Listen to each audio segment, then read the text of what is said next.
Why are you here in Nevada this week?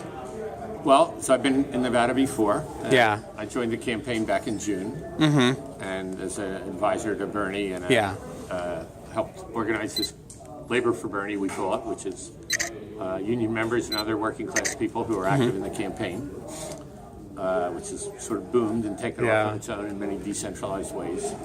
And so, obviously, Nevada is the key right now, and very optimistic coming back here and seeing the changes since I was here the last time. The level of enthusiasm and the diversity of the support is really awesome here.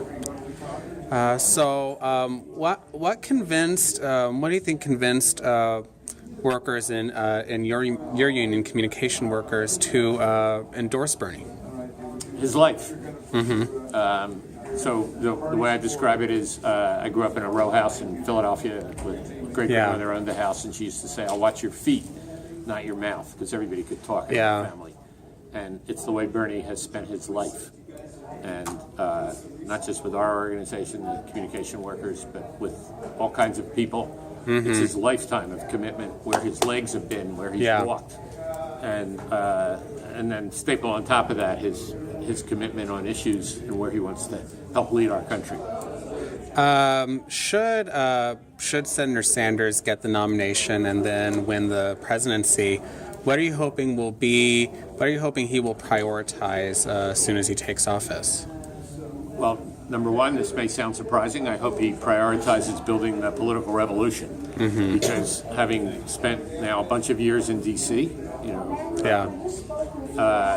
it's going to be back out here on a continuous basis, in every state, that we have to continue to build organization to get the change that people want to see. People want to see us change the system. And so I think number one is Bernie's leadership, that never falters. Number two, that he figures out as president, even with a Congress that's likely to be less than ready to follow his lead, what as the president can you do? Sort of a ladder of things. And what can you do to keep people inspired to work for that change?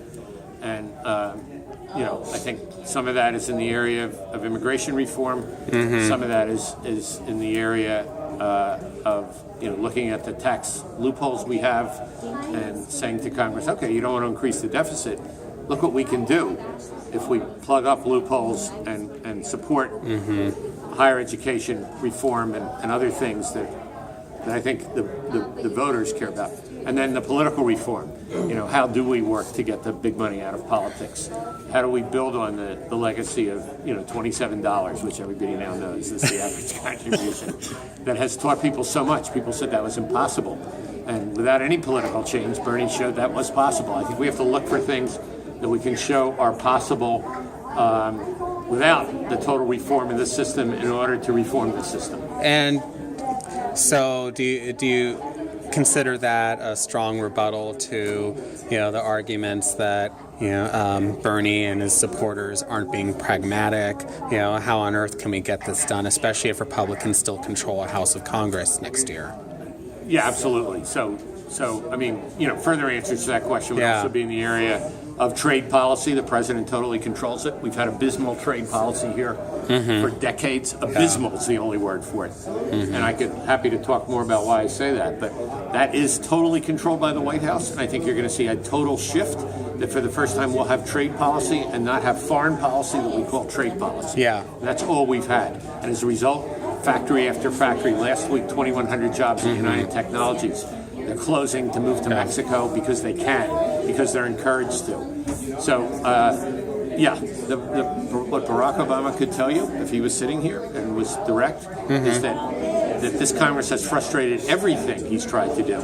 So if we can't aim past this Congress, we really, to go back to the people, to build from the base, if we can't do that, it wouldn't matter if you were the practical or the aspirational. You're not going to get anything done. And so I think it's basically not accurate to lay out that dichotomy. In 2009 and 10, that Congress, led by Nancy Pelosi, passed over 400 items that the Senate never discussed for a single second. and because it required 60 to put a motion on the floor, and that's not going to change initially. Yeah. You have to change the Senate rules. You have to change money in politics, and so those are false dichotomies. Yeah. Hillary Clinton knows that. Well, since you brought up change and trade policy, so do you think the Democratic Party could benefit in a Bernie Sanders nomination, Bernie Sanders presidency, moving, which a lot of people see as moving the party in a different direction than what we have now with Barack Obama, and it seems like what we'll still have should Hillary Clinton win the nomination? Yeah, I think so. First of all, we need to remember that in 2008, Barack Obama ran against Hillary Clinton. Ended up the two of them head to head, by about this time in 2008. And so he was clearly then on the side of change. He was only 2 years in the Senate. Bernie spent, 26 years in the House and Senate. Yeah. So when they say he doesn't have foreign policy experience, Barack Obama had 2, Bernie 26 years in the Congress. And so I think that this is, in reality, the continuation of yes, we can instead of no, we can't. And I think you're going to see that refrain all through this campaign. Yes, we can is continuing here, not no, we can't. No, we can't was there in 2008. No, we can't is there again now. And yes, we can is back. Yeah, well, finally, since you brought up no, we can't, the caucus is Saturday. And yet there are still certain unions, one in particular here in Nevada, sitting on the sidelines. Yeah. How confident are you about Bernie's chances Saturday? Why do you think it's been so hard for certain unions, such as culinary, to make a decision? So I would have done the same thing if I was a leader of culinary. Why? Yeah. Because they're in bargaining.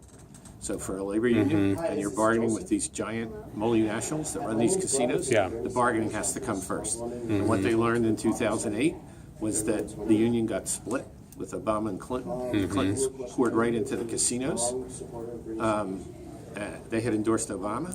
Yeah. And there they were in the middle of bargaining, and the union was split up over, a Democratic primary or Democratic caucus. And so I think rightly so, they said, members, get active. We want you to caucus, but you lead. We're not going to lead this time. And I think that made total sense. Great.